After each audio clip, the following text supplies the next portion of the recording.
see in the comments, am I in the right spot? Yes, you are. We are live now. Hopefully, everyone can see me. So, if you can see me in chat, let me know by telling me where you are signing in to today's event from. So, where are you? Where are you signing in from? I am in Middle Tennessee. My name is Latanya Moore, and I am part of our Outschool parent community team.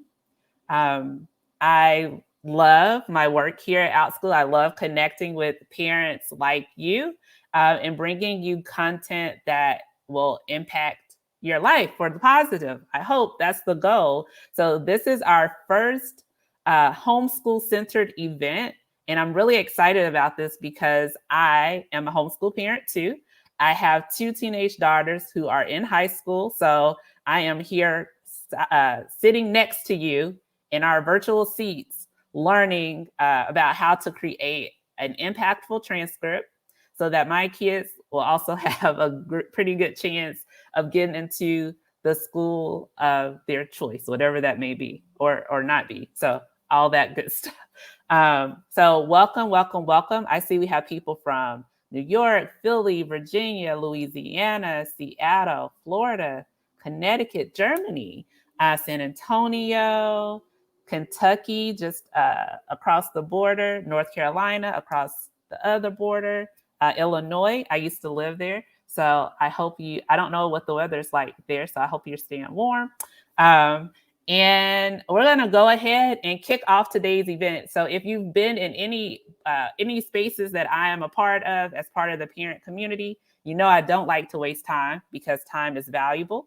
So I won't hold you all up. I'm going to bring out Miss Damika Mays, who is leading our first workshop about creating an impactful transcript. She has awesome tips and tools that's going to get us started. Damika is an expert in this arena. She has collaborated with school counselors and other homeschool parents to help develop programs and resources to support our young adults as they journey onto the next stage of their lives. So, Damika, I'm handing over the stage to you. Thank you so much for giving your time to us today.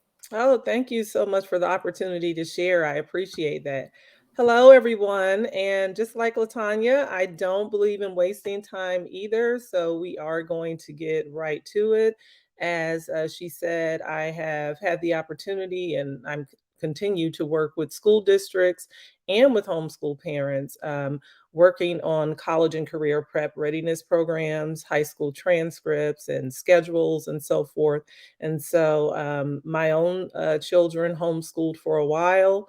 And then I also support private families in preparing transcripts and getting ready for college, college admissions and scholarship applications. And so you would be amazed or surprised at just how successful homeschool scholars are at getting admitted to the schools of their choice, especially when their transcripts are well put together. So I am going to head over to the presentation.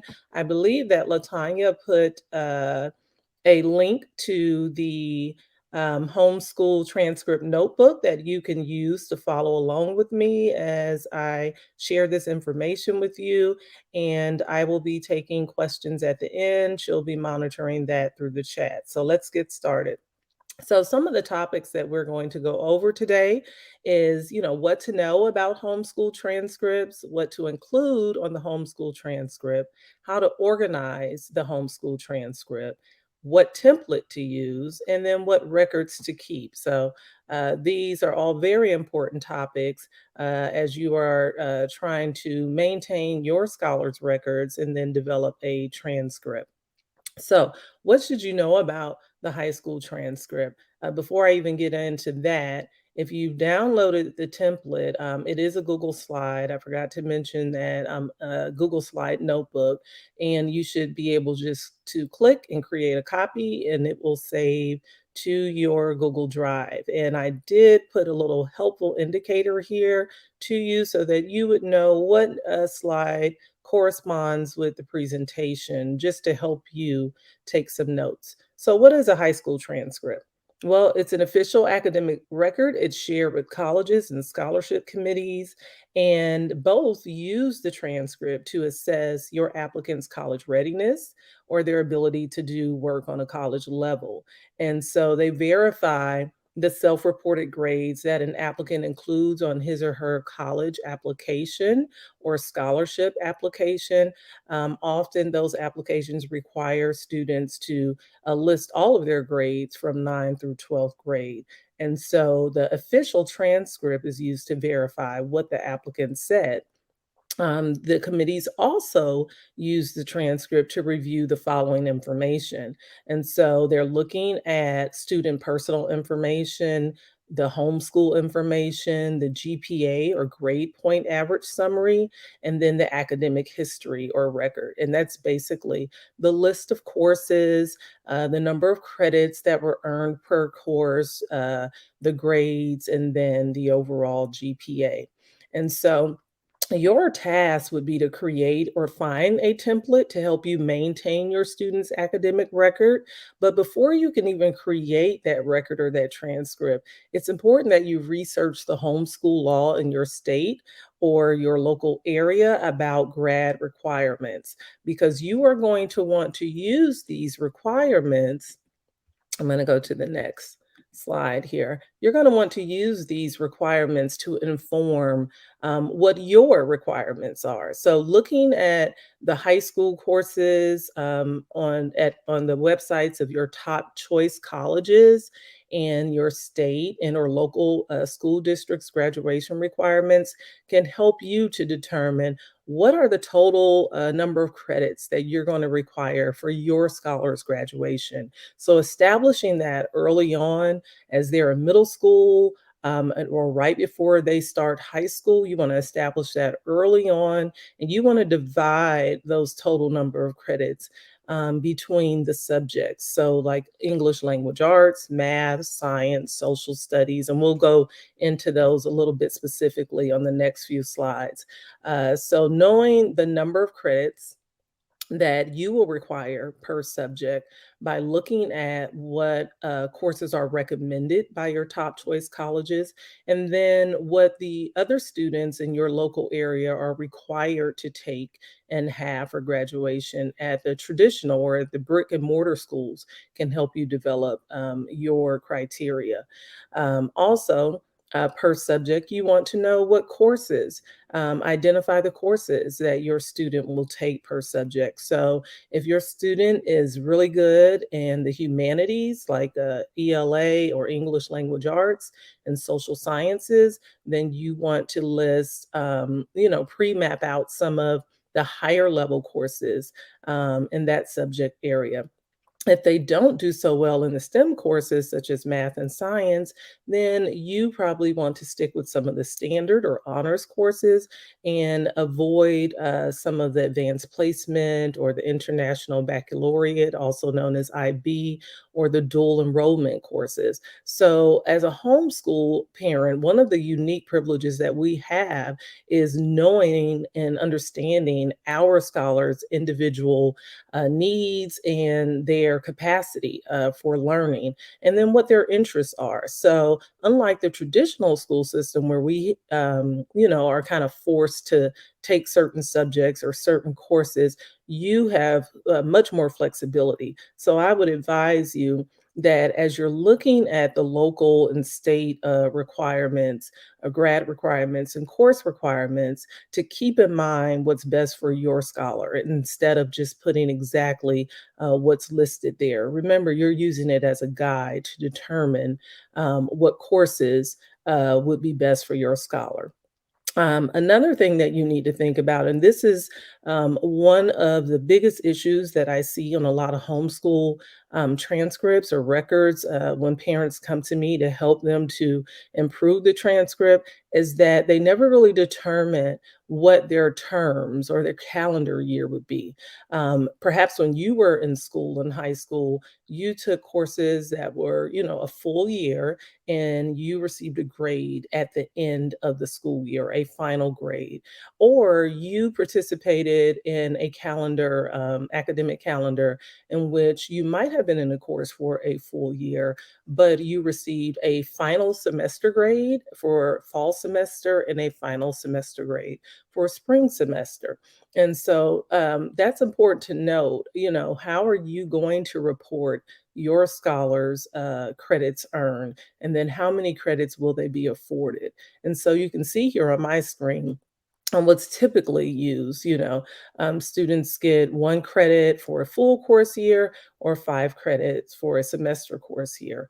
And so, like, I'm in Atlanta, Georgia, and in Georgia, this is typical here. When I was in Florida and North Carolina, these credits were typical. But over in California, students I work with, in California, they might receive 10 credits for a full course and 5 credits for a semester course. And so it just really depends on how many credits that you want to afford your student.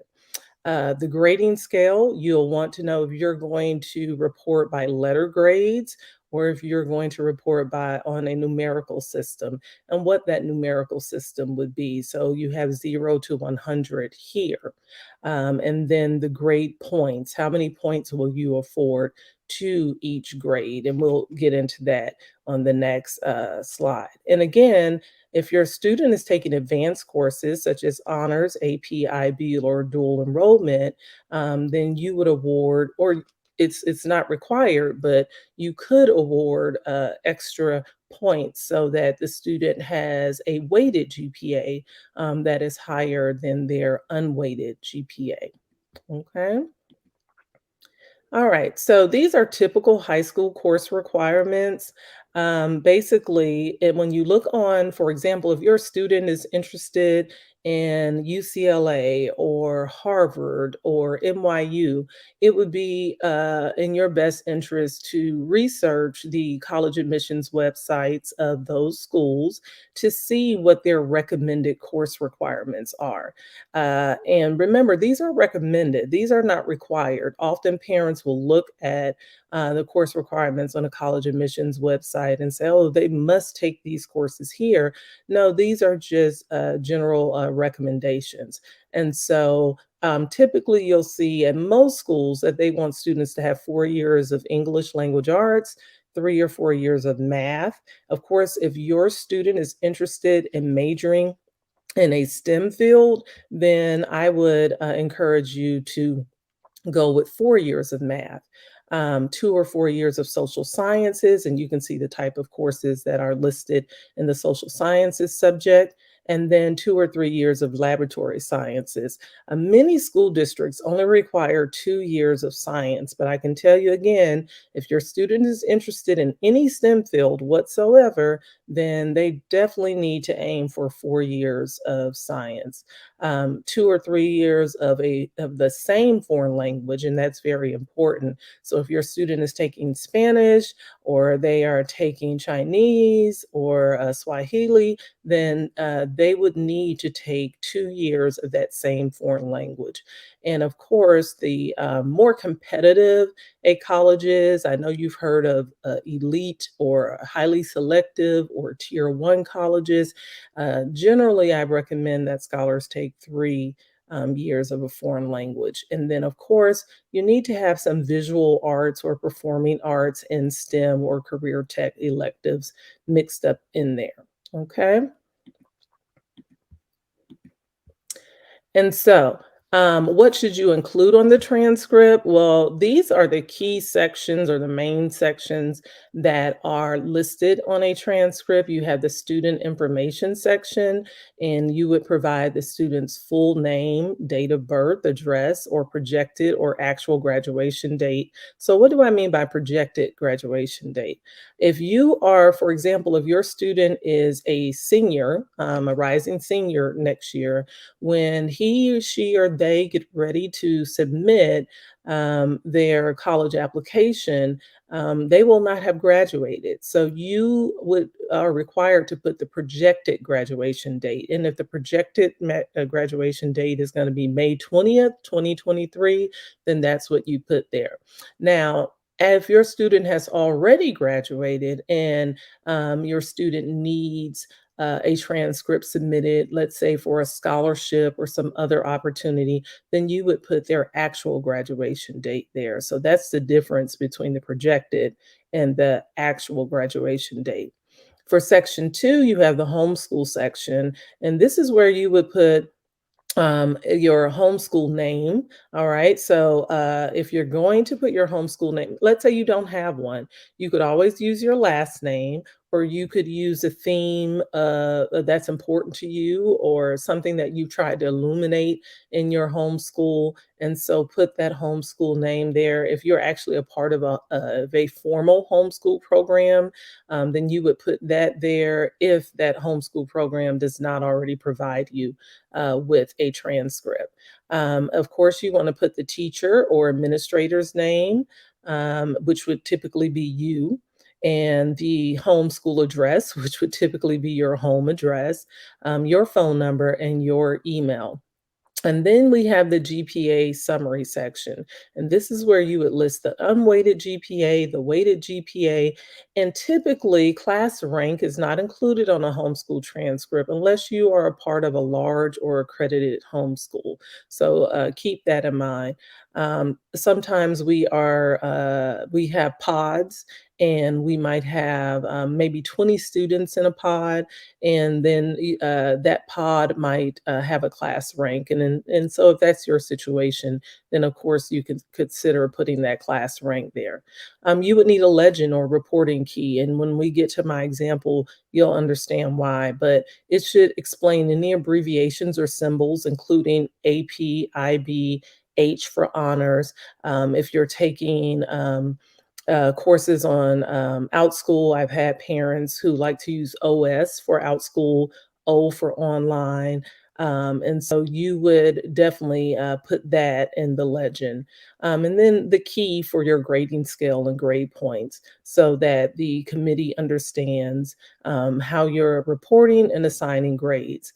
And then the main thing, or the main section, would be that academic history or record section, where you've listed the course titles, the levels, honors, AP, IB, dual enrollment, the grades or marks. I understand that, in some, and especially countries outside of the United States, you use the term marks instead of grades. Grade points, the weights, the credits, and then the term GPA. And then finally, the affirmation and signature section. So where you state, verifying that this transcript is official or final, and that the information is accurate. And then it includes the homeschool teacher or administrator's signature and date. This is typically found on the public schools or private schools transcripts as well, but it would be the guidance counselor putting that affirmation statement and signing it. Last but not least, after you put all of this together and you get ready to submit this to a college committee or a scholarship committee, it needs to be included in a sealed envelope if you're mailing it, or there would be a special portal or link for you to send it. But an official transcript is never submitted by your student. So keep that in mind. Only unofficial. If you sign it, it's official and you should submit it. Okay, so I talked about advanced courses a little bit, but there's some things that you need to understand about advanced courses. These are typically weighted. I know that most of us heard about the 4.0 scale, and when you hear that a student has received a 4.0, that means that that student has earned all A's throughout high school, or on all high school courses, even those taken in middle school. Because I know that some of you have students who are taking courses in middle school, such as a language course or a math or a science course, that is actually what we call a Carnegie unit or a high school course. And so those courses would be included as well. But when there aren't any additional points assigned to it, and a student just gets A's all the way, the student would generally or typically get a 4.0. But then you hear about these students who had a 4.5 or a 5.2 or even a 6.0. So, how is that accomplished? It's accomplished by taking rigorous courses such as AP courses, dual enrollment courses, honors courses, and the transcript on the transcript, the student receives additional points for those courses. And so, as a homeschool parent, I'd have to advise you that if you're putting down advanced placement courses on your student's transcript, if you're teaching the course, you have to get approval from the College Board through what's called an AP course audit to ensure that your AP course meets the College Board standards. And that approval has to be done in the same year that your student is going to be taking that AP course. So you need to do this audit before the course is taught. And if you don't, you won't be able to list the AP course as an official course on the transcript. It has to be College Board approved. It's the same process that public schools and private schools in the United States have to follow as well.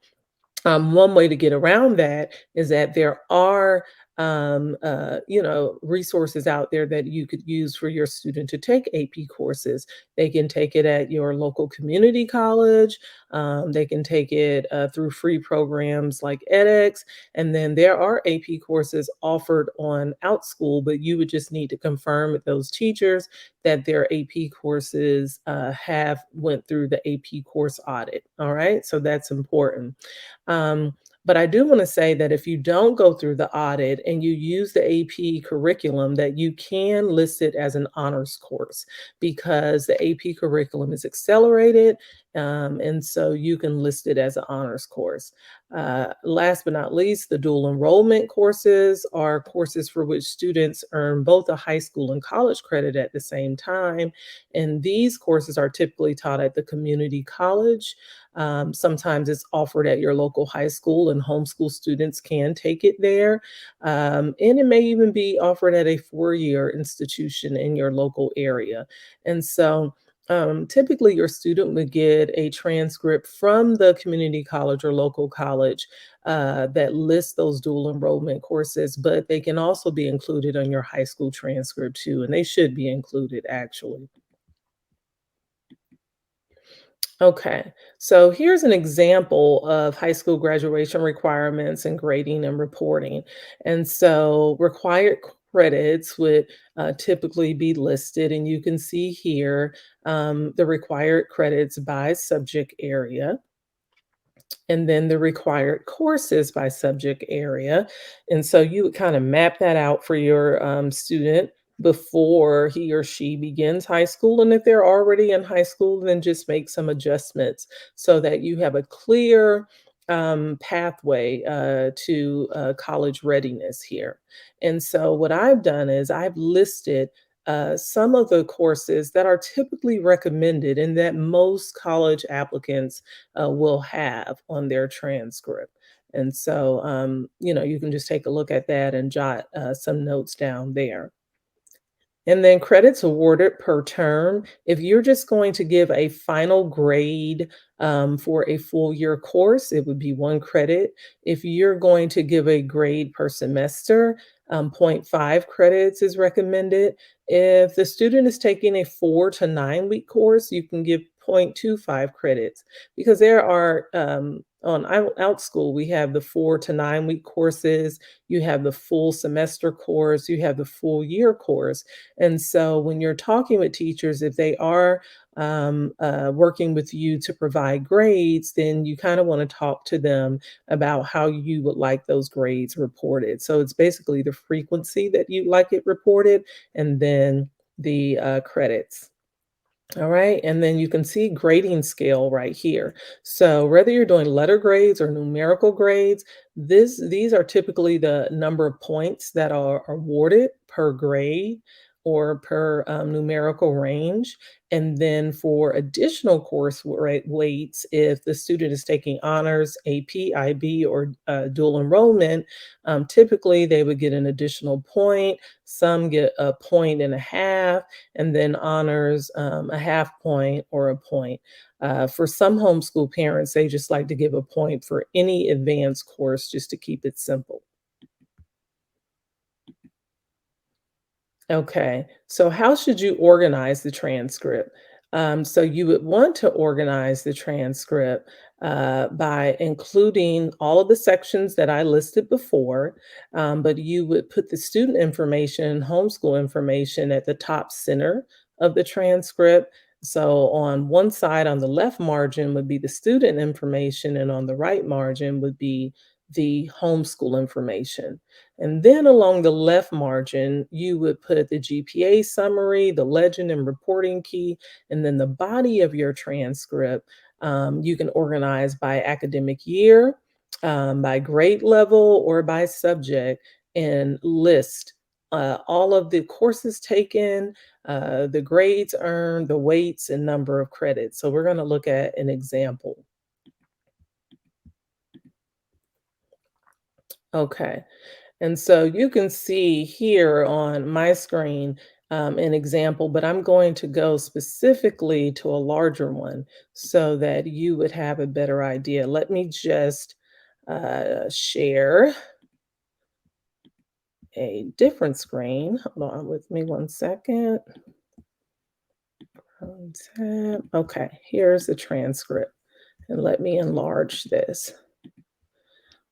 Okay, so this is a template that I use when I work with homeschool parents and students. And so you can see the student information section right here at the top, and then the homeschool information section right there. And then you'll see the GPA summary, the total credits earned, the legend, the reporting key, the academic calendar, and the grading scale. And then you can see with this one, like this is an example from an Excel template that would just generate the GPA and total credits and all of that automatically. It doesn't matter whether you enter letter grades or you enter numerical grades. Based on the grade, you would put the points, the weighted points, and then the number of credits earned, and then the formulas calculate that. Some people hand calculate it using Word templates, but this kind of homeschool transcript rivals public and private school transcripts. So it's just as impressive. It looks professional. It's very detailed. And then the committee really understands what you're reporting because you provided the legend and the key here. Okay. So I'm going to go back to my last slide. We only have one more, I think, slide. Great. Okay. So when you want to create or find a homeschool transcript template that is easy for you to use, you can look at some of the pros and cons here, but Microsoft Word or Google Docs, really for those who just want to hand calculate their calculations. Maybe you don't like Google Sheets or Microsoft Excel. If you use Excel or Google Sheets, then if you put the formulas in, or if you purchase one that already has formulas set, then the calculations will automatically be done for you. There is software out there with ready to use templates and automated calculations. Sometimes they can be pricey or subscription based or restrictive, but really just a Word or Google Doc or your own Excel or Google Sheet. But I do want to emphasize it should be error free, printed on quality paper when you have to mail it in. Be sure to include your signature and date, official or final transcript at the top, and then put it in a sealed envelope. But last but not least, please send it via certified mail. Get proof that that transcript made it there.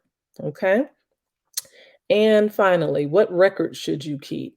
Maintain an electronic record of internal and external evidences of student learning. When I'm working with parents, even though we put a transcript together, when they have artifacts of student learning that they created in and outside of the homeschool that are valuable and can be submitted as supplemental material with the transcript, that just strengthens, right, the validity of your transcript.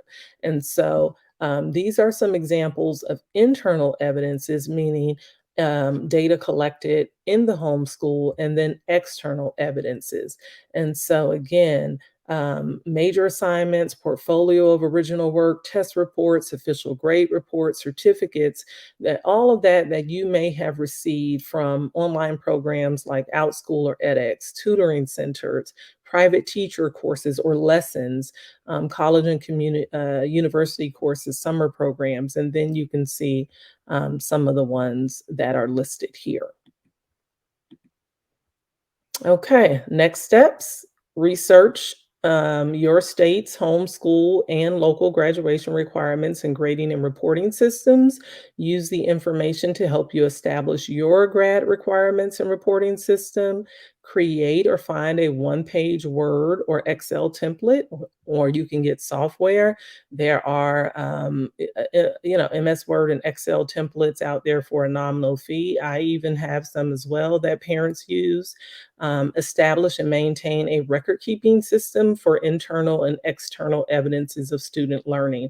And the best record keeping system actually is to have both an electronic and a hard copy. So when you get hard copies, then you need to scan them, keep an electronic folder. When you get electronic copies, you need to save them into an electronic folder, but then also print them to keep them in your file, because you never know what can happen to your computer. Okay, time for questions. Thank you so much, Damika, for such an awesome presentation. Lots of information there, and we have lots of questions. So we're going to go ahead and jump in with some of the questions. Some of them may have been answered through your presentation, but I'm going to go ahead and start with, you mentioned edX. I think that's how you pronounce it. Right, edX, yeah, edX. edX. Yes, the lowercase ed and capital X. Okay, so is there a website, and are those free AP classes? That was one question that we got. Yeah, so edX, you'd actually go to edx.com. And this is a collaboration between some of the top universities in the world, including UCLA, MIT, Georgia Tech. You will find courses offered there that are free for students to take. However, if they want certifications, sometimes they have to pay a nominal fee for that. But most of parents that I've encouraged to take the AP courses there, or computer science courses, or any of those, I tell them don't even get the certification. You can get a completion certificate that you've taken the course, and that's good enough. And many of them do that. But these are free courses. The only time that you pay anything is if you want to get like a specific certification for it. Okay. And it looks like Caitlin typed in that web address for us. So you can head over and check it out for your child. Another question that we got is, how do we showcase your child's individualized high school work that may be untraditional? Well, if we're talking about examples like a portfolio, most colleges, even on the Common App, will allow you to submit through a slide share or some portal like that, pieces or evidences of internal and external evidence of student learning. So typically you are allowed to submit those. those would not go on the transcript unless, for example, the student received extensive training somewhere and the student did not receive any credit for it. You would put no credit on your transcript, but you could put that the student received training. So, for example, I had a brother duo who had received extensive training at Juilliard. They did not receive a grade or anything like that, but the parent was able to put Juilliard on there, what the training title was, and then put no credit. But then she did supplement or submit supplementary material to showcase their talent. So that's one way of going about doing that. Thank you. Thank you so much, Damika. Another question along kind of the same lines. So what about, again, the non-traditional way of learning? So how much time is needed to list something on a transcript? So for instance, I guess maybe we should talk about how you build the transcript over course, time. the course with the different things that you do over time. Because one question is like, how can a whole day at a museum count as a course? And I think that's like part of something else. Like you bundle Part that of a day. bigger, Yes. yes, Yeah. right. So, imagine when you were in school, and you took field trips, right? But we, as homeschool parents, we've taken those field trips and kind of made them, a core learning experience. But that is not the course. So, if your student is studying art and you took your student to a museum, there would be other experiences combined that would, I guess, inform the overall art grade. Just Mhm. like on Outschool, if you're taking courses on Outschool and then maybe you combine the museum as a part, of that experience and some other experiences, those would all be grades that would inform the overall grade for whatever the title of that course is. And so you would not be able to communicate that on a transcript. It would just be the title of the course. And I'm so glad they asked that question because that is one of the major issues that I see on homeschool transcripts, that the parents are trying to communicate the experiences that the students have that are unique, but those are communicated by the student through their essays. And so I got to emphasize that to you. The essays are very important in helping your student to get admitted. So through essays and interviews and other parts of the application, your student would be able to communicate those unique experiences. The transcript is a academic record. And so you need to ensure that you have course titles, and even though some of those experiences informed what happened in the course, they do not belong on the transcript. Thank you. Thank Mhm. you for diving in deeper with that. Mhm. Um, so another question that we have is for, and this might be another just reiteration That's that fine. That's um, I'm not gonna say it as a question. I'm just gonna like say, am I getting it right? And then you can say, fine. yeah, that's right. Okay. The goal with the transcript is we want to speak the language that the universities already speak, so that our learners' transcripts don't cause them to do more work. So we do want to turn in transcripts that have standard grades, whether you do honors or AP, but we want them to have A, B, C, D, F, because that's the language that universities speak. Um, what can we do as homeschoolers who, again, want to emphasize, like, well, I just want to write a blurb about this particular course? Do you find that valuable, or do you or do we stick to giving them what they are asking for, even if we're not? And I guess the issue would also be, but what if we're not keeping track of grades? I guess that could be an underlying question too. Right. One, you did hit the nail on the head. You want to create a transcript that is standard, that even though we do homeschooling so that we are unorthodox, we are unique, we have to communicate their experiences in a uniform way, in the way that universities and colleges and scholarships understand. But the descriptions that you mentioned, that was an oversight on my part. You can certainly add as external evidence or internal evidence an addendum to your transcript that has course descriptions. And so for each course listed on your transcript, you can write very briefly, like 3 sentences max, a description of what that course was about. And so you can look at, again, your local high school's website or school district website, look at the course catalog to get an idea of how they write their course descriptions. And then you can mimic those, but put the experiences that your student had based on the course. Okay.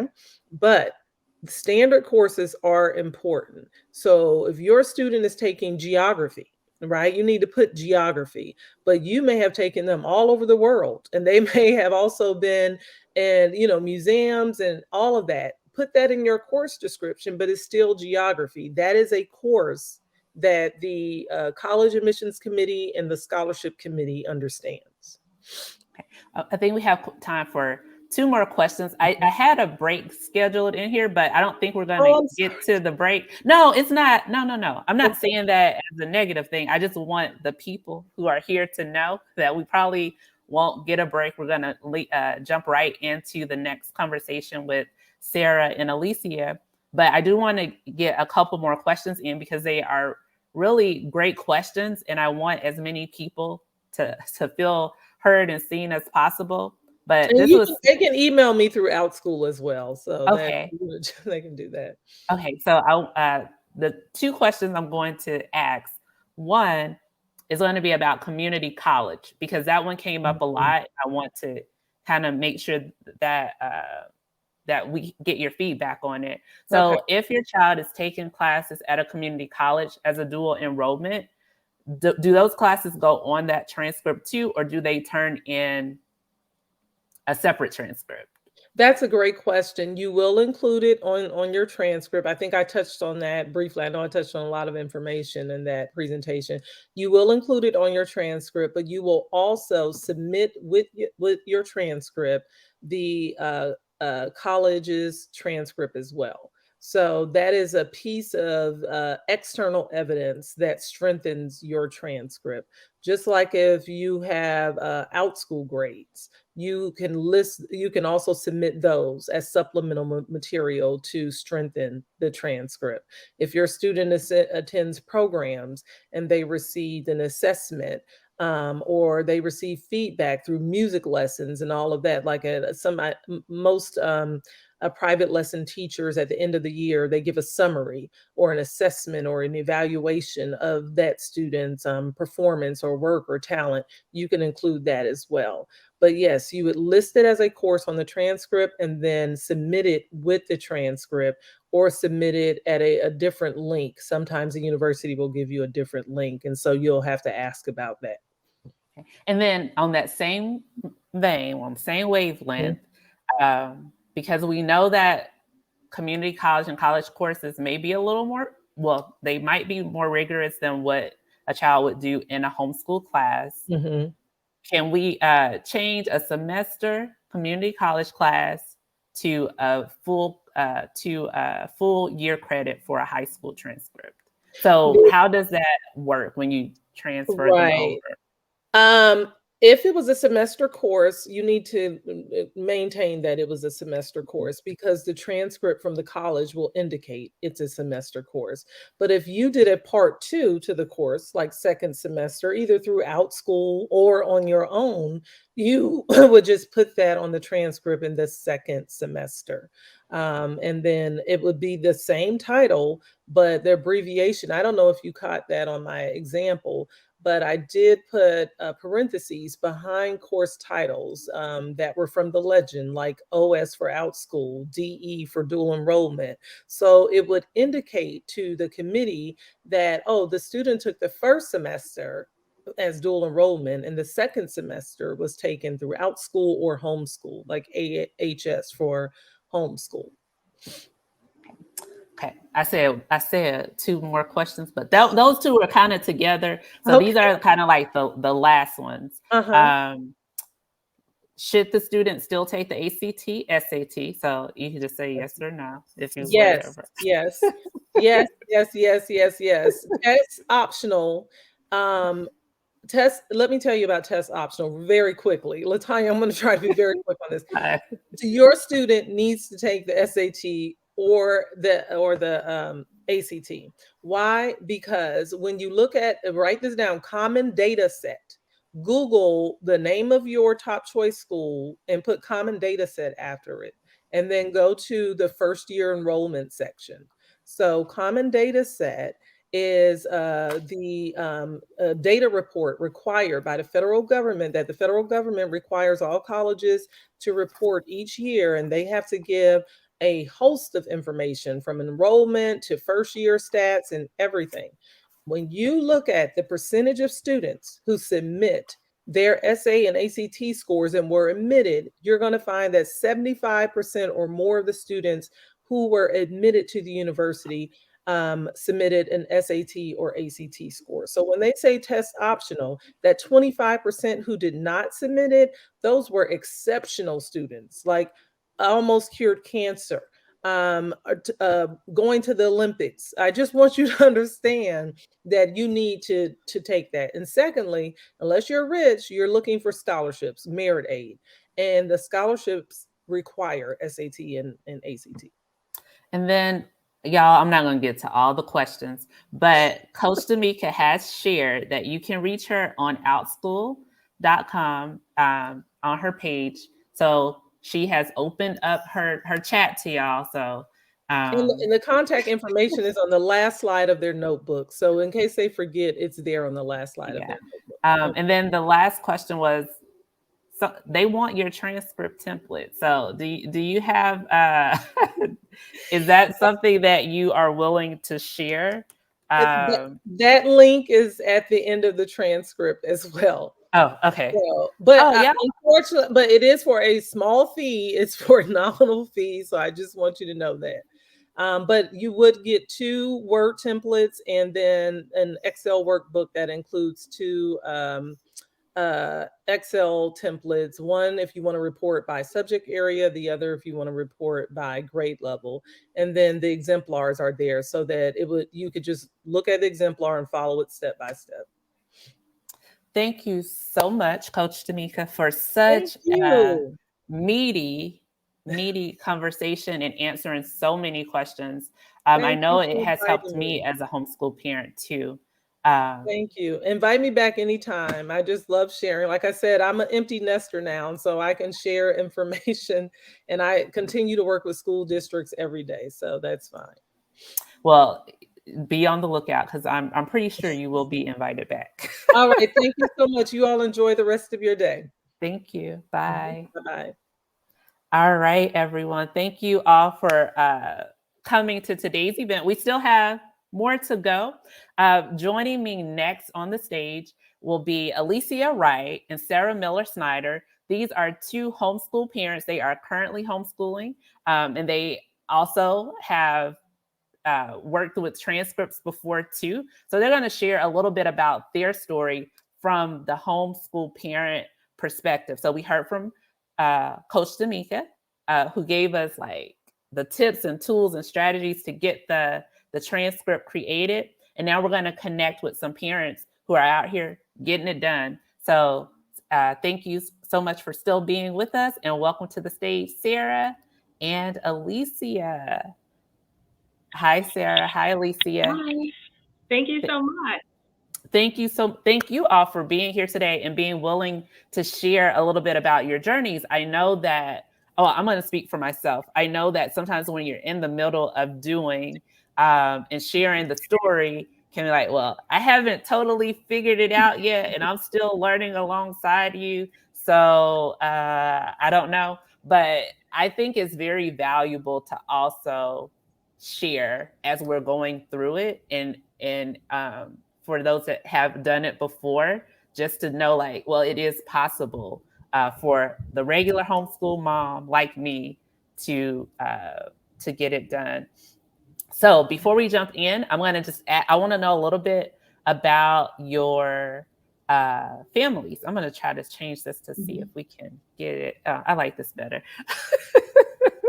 A little bit about your family. So are you homeschooling a high schooler now, or just tell us a little bit about your family. So we're going to start with Sarah. Okay, great. Can you hear me okay? Yes. Okay, yeah. I actually do. I have two high schoolers right now. I have a junior and a sophomore, and they've both been homeschooled since the 3rd and the 4th grade. I work full-time outside of the home. Well, I actually work from home, but I do travel some. And then I also have a 5th grader. So that's about us. We live in the Midwest.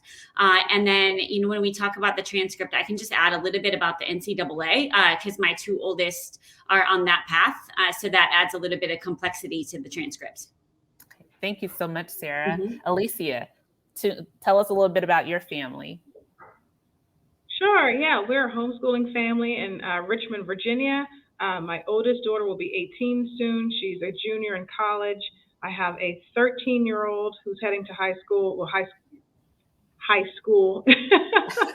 in the fall. I have a 12-year-old who's a 7th grader, and then I have a 2nd grader. So we span from 2nd through college. Wow.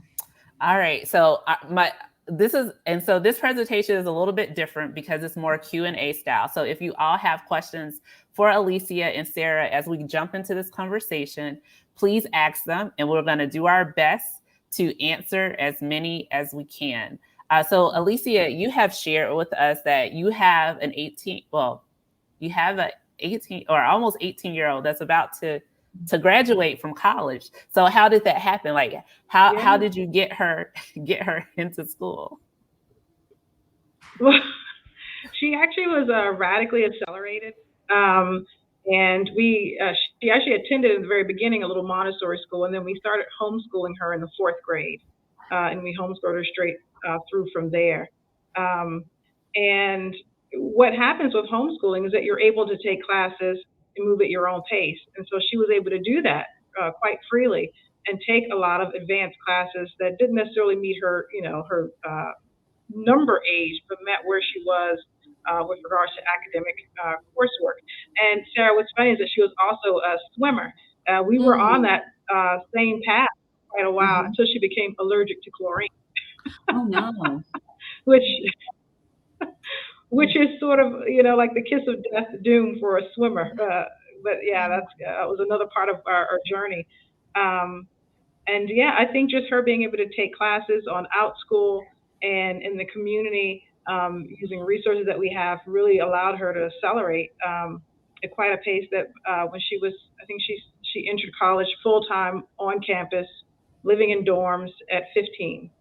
Jeez. And she'll graduate next year on her birthday. Oh, wow. That's an awesome birthday gift. So yeah, it's quite amazing. So when she applied for the school that she attends, did you develop her transcript for her? We did. And what's interesting is that, now that I have 3 other children in the pipeline, I have learned the lesson that I'm happy to share with you all. Start documenting early. Do not wait until they're about to apply. Don't try not to even wait to their senior year. Start documenting the classes that they're taking.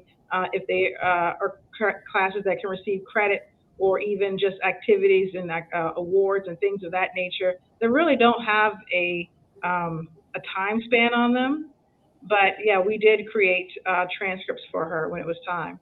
And we basically went back through and pulled our local district and our state descriptions of classes to match up the classes that she had taken. Yeah. So, on Outschool or whatever format she took them, it may have had a different name, but it would have tied closer to World Studies 1. Right? Or World Studies 2, which is what the formal class listings are here. Yeah, I like that tip that you just shared, because and the documentation tip too. So I had this, and this is going to be a question for both of you. How do you keep track of what your kids are doing? Like, what is your system for keeping track? Because Alycia shared that she's not saying that she did all of this in 1 year, but she's looking over the course of time and how the stuff comes together to build an impactful course that she can stand by and say, yes, I know my child did the things to fulfill this particular type of course. So what are your tools that you're using to keep track of what your kids are doing? Yes, I use, oh, I'm sorry. Go ahead. Mm-hmm. You say a name for that? Sarah, you can take this one. Either way, I can start and then you can add because you've got more experience than me, but I can tell you what we're doing in process. So we do have like a skeleton for the 4 years that built out to make sure that we hit all the cores. But I would say like Google Drive is your best friend. So there's no way I would be able to keep up if we use like Microsoft Word or something. But everything is, they have their own Google Drive account. So anything from speeches that they've submitted to papers to like important, impactful assignments, we save in that. So I think that's the number one thing. And then just an additional list of specific books read or, accomplishments, things like that. We keep all that in Google Drive as well. Sarah, Alycia, before you jump in, you mentioned a skeleton of your 4-year plan. Can you tell us a little bit more about that? Yeah, it's exactly like it's a Word document and it just has 9th grade, 10th grade, 11th grade, 12th grade, and then English, history. What are we going to do for history? 1 year it's going to be geography. 1 year it's going to be whatnot.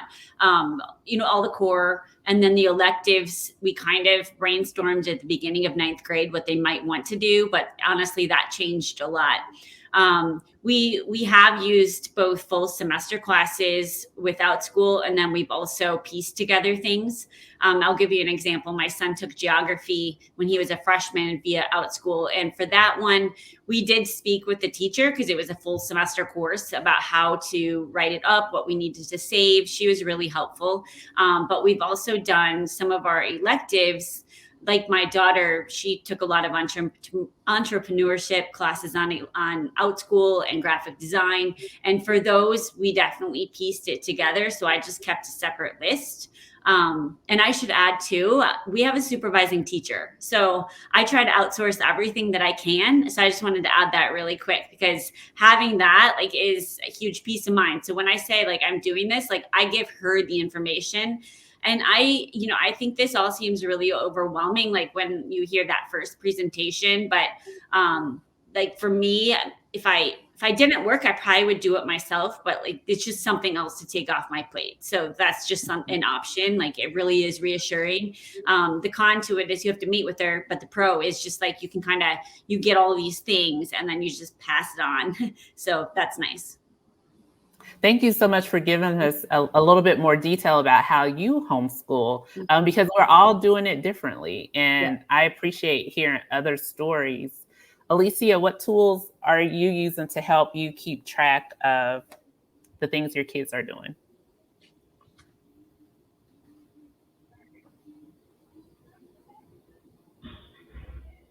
Yeah, I think that's wonderful.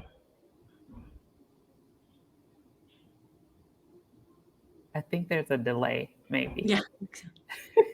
Oh, I didn't hear the question. I'm sorry. Oh, I'm sorry. I was I think there's a delay. Okay, well, I'll ask the question again. What tools are you using to keep track of your family's lessons and activities? Oh, I'm actually using the same thing, the Google Suite, basically, which is where we document everything. What I will say is that this year we have really, since the pandemic, we've really dug deeper with Outschool. And so that has been wonderful because the transcripts are there. So I can print out, I can go back and look. And the wonderful thing is I could say, I know you took that class on, the colonization of Africa with the human rights teacher. You guys had her on recently, actually. So I can go back and pull up all that information because the transcripts are there. So that actually makes life a lot easier, that Outschool has that record keeping. But I use the Google document as well. Awesome. I was just going to say, I didn't know if you were finished or not. I was just going to say, so if you don't have a tool yet, you can use this free tool called the Google Suite to help you keep track of what your kids are doing so that you don't have to try to rack your brain for it in the future. Sarah, we have a question for you. Mm-hmm. Can you provide resources for how to find teachers to work with for assistance with courses, transcript documentation? I think that what we did is when I picked like a semester class, I usually just had my kid take like a one-time class with that particular teacher to see what they thought, or even like a short class. And then I just messaged back and forth and asked, and I think that that's the great thing about the community too. Just put it out there and see if there's a high school teacher that's willing to help with things like that. And we worked together that year, and then the next year she even sent me like a course description that she was writing up to see what I thought as a parent, to see if like other Outschool parents it would resonate with. So I mean, we got a relationship going both ways. So I found that to be really helpful. For the shorter ones, I generally didn't ask for too much grading per se. Like if I was piecing together something, especially for an elective, like I took it upon, like usually it was things that my kids were pretty interested in. So it wasn't so much that I'd have to have a dialogue with that teacher back and forth. I could usually just check in and see on my kids' work and see what they were doing. But for the core courses, I try to find people that do the grading and accountability piece. Yeah.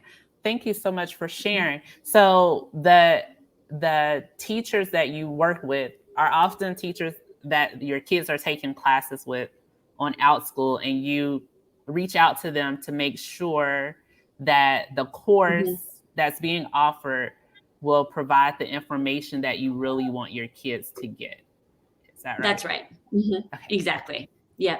Mm-hmm. That makes sense. And I like that you called out that you can take time to, build these relationships if you have a need that you really desire to be met through the Outschool community. Yep. The tracking document, both Sarah and Alycia shared that they use Google Suite to keep track of classes that their kids have taken, activities that they've participated in, papers that they've written. Just all of the things are inside of their Google Drive. Yeah. And I just wanted to add that like, that's my kids' responsibility to maintain. I know how to use Google Drive, but when they were little, we did the Google classes on Outschool, like how to use Google Slides, how to use Google Docs. I don't know what's available anymore. I'm sure those kind of things are out there, and you can also just watch YouTube videos. But I think that's something that they definitely need to know for college, because colleges use Google. I was a Word person, so it was a little hard for me to transition, but I've got it now. Yeah, I was thinking like some people use Evernote and OneNote to also keep track of things. I think whichever one of the tools that you use and you are familiar with and you're comfortable with, you can tweak them to help you keep track of this particular area of your life.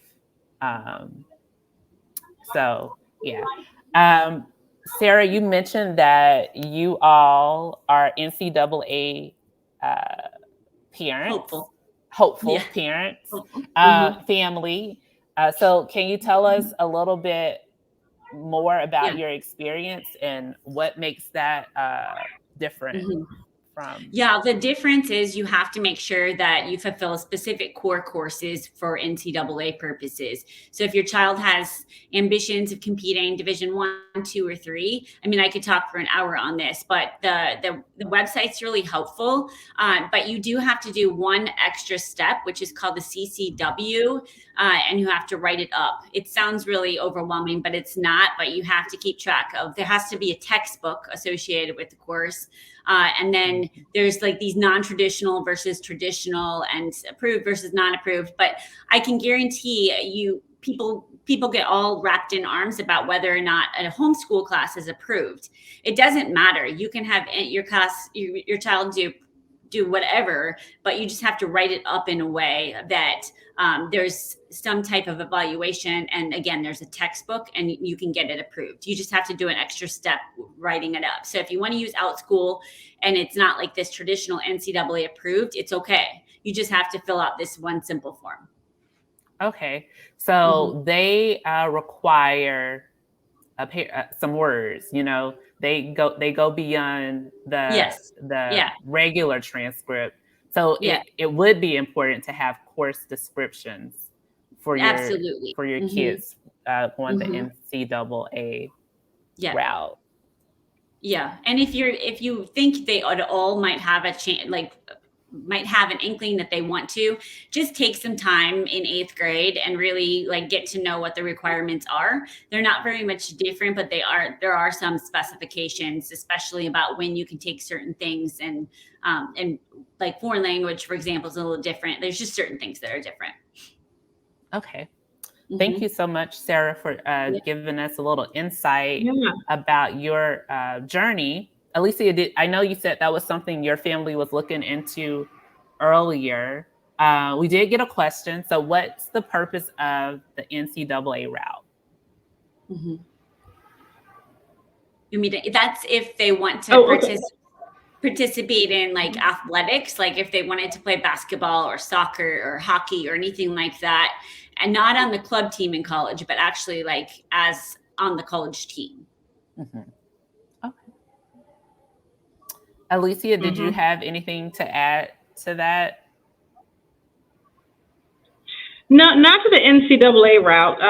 That ended for us when my daughter became allergic to chlorine, so we just were able to sort of focus on other things. But that was, she had all good swimmers, Olympic dreams one day. Well, I'm sorry that happened to her, but I am glad that she learned a early life skill, which is to pivot and keep on to the next thing. So that's definitely a skill that we all need, because stuff doesn't always turn out the way we plan for it. So she learned that pretty early on. So we're coming close to the end of our time together. What other, I might not have asked all the questions. So if there was one thing that you would want other parents to know who are preparing for high school. So when I did the poll, a lot of the families shared that they're not homeschooling a high schooler at this moment. What information do you have for the families with younger kids who are preparing for high school? I would say, you don't have to try to fit. Oh, I'm sorry, and I guess I should call on a name, so that's my bad. That's the host's fault. So y'all were both ready to jump in, but Alycia, go ahead, and then Sarah, you can close us out. Oh, I was going to say that you don't have to always try to fit rigid boxes. You can be creative in the classes that your children are interested in or passionate about. And sometimes you can tweak those to fit the transcript, right? When they get a little older, I find it's easier to look at where it is they want to attend, look at the things that those schools require, and sort of backtrack from there. Now, when they're young, you have absolutely no idea. They want to be a firefighter one day and an archaeologist the next day, and who knows? You're just trying to find, things that they're interested in and make them happy. But as they start getting older, you really want to start thinking about, the types of classes, the rigor of the classes, and even if the class isn't very rigorous, as homeschoolers, how can you add more into it? So my daughter would take classes, but she would have side projects that were not, associated with the class, but there were things that were tied to it that we could then build into it, right? So that it was more rigorous, so that it did do the dive that she needed or was interested in. So you can be creative. But my best advice is when they hit middle school, go ahead and start tracking things if they're taking a class that you feel could be a credit-worthy class.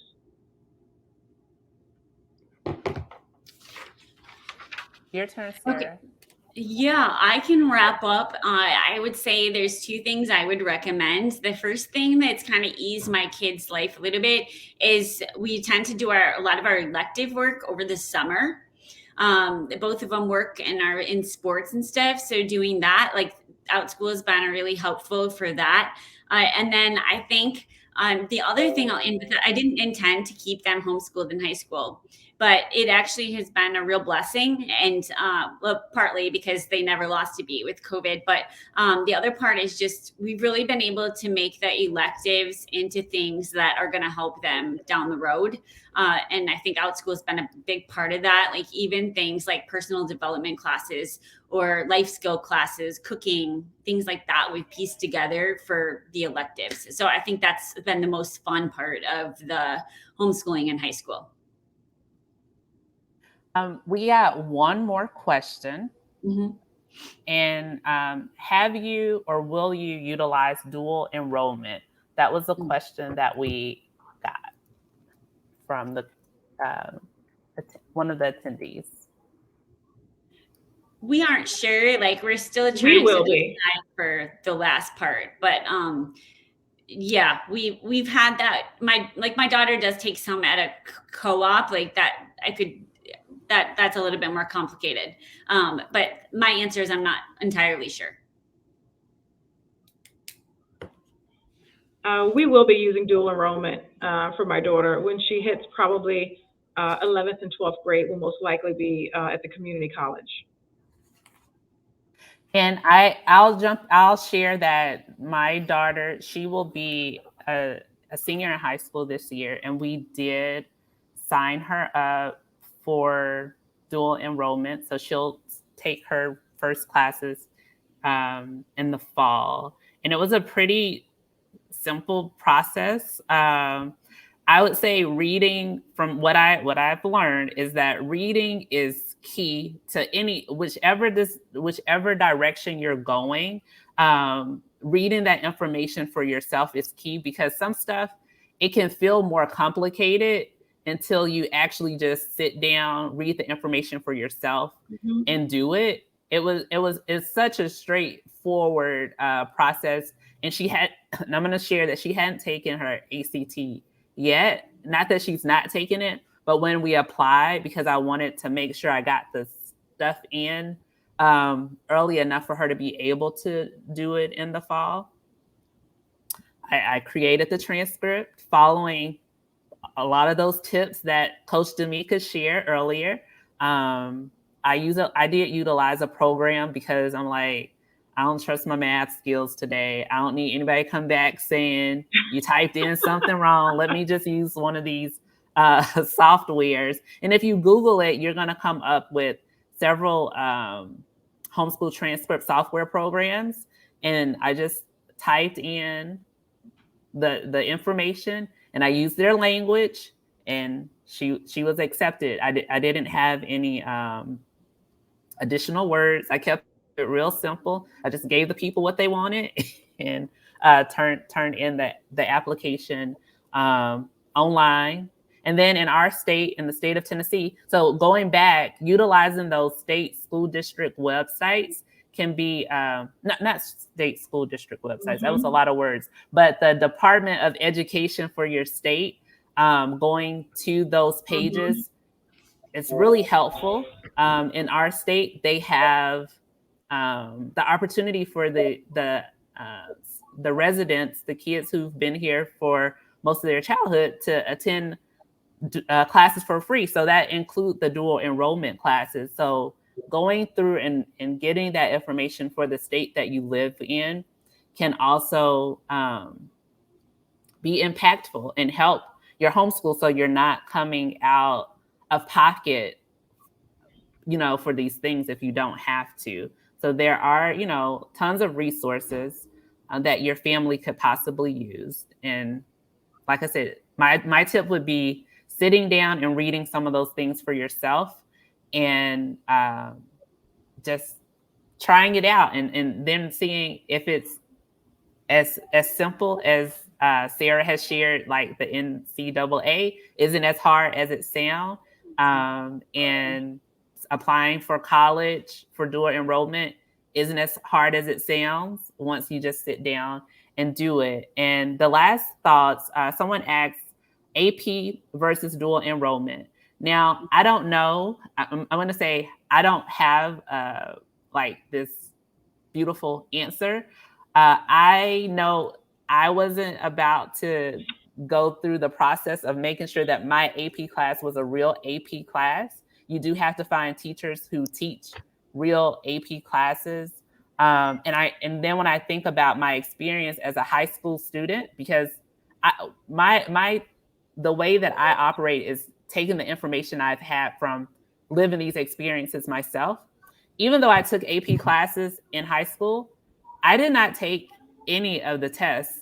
So it was just like really getting the information and having a more challenging class. So it just really depends on what is the purpose of the AP class. Is it to increase your GPA? Because I kind of used it that way. Like, this is the type of student I was like, I have a little wiggle room. I don't really like this class, but if I make an A in this class, it's gonna be all right. It's gonna balance out in the end. So it really depends on the purpose of why you want the AP class. That's the way I look at it. And then for the dual enrollment, my daughter wanted a little bit of experience on a college campus before making the decision for her next step. So I think it just depends on your family's need or your child's need and what they desire in the end. So Alycia, Sarah, if y'all have some additional thoughts about it. Well, Alycia, I think, not for you, Sarah? Okay, yeah, Alycia, do you have additional thoughts about AP versus dual enrollment, Alycia?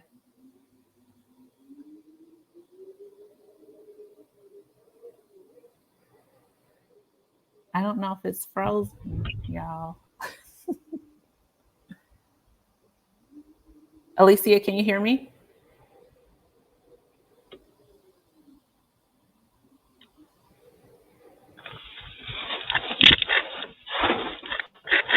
Okay. Alycia, can you hear me? I can. Oh, do you have any thoughts about AP versus dual enrollment? Not really. We honestly, we didn't really bother with with those categories at all. We just took the classes. I would say her recommendation letter sort of spoke more for her than I think than the letters AP. I don't know. It's hard to say. What I will say is that my daughter did lots of experiences at like our local university while she was in high school. And so she was able to do research with people who were respected in our community. And so I think those things we focus more so on than, making sure that a class, had sort of that label behind it.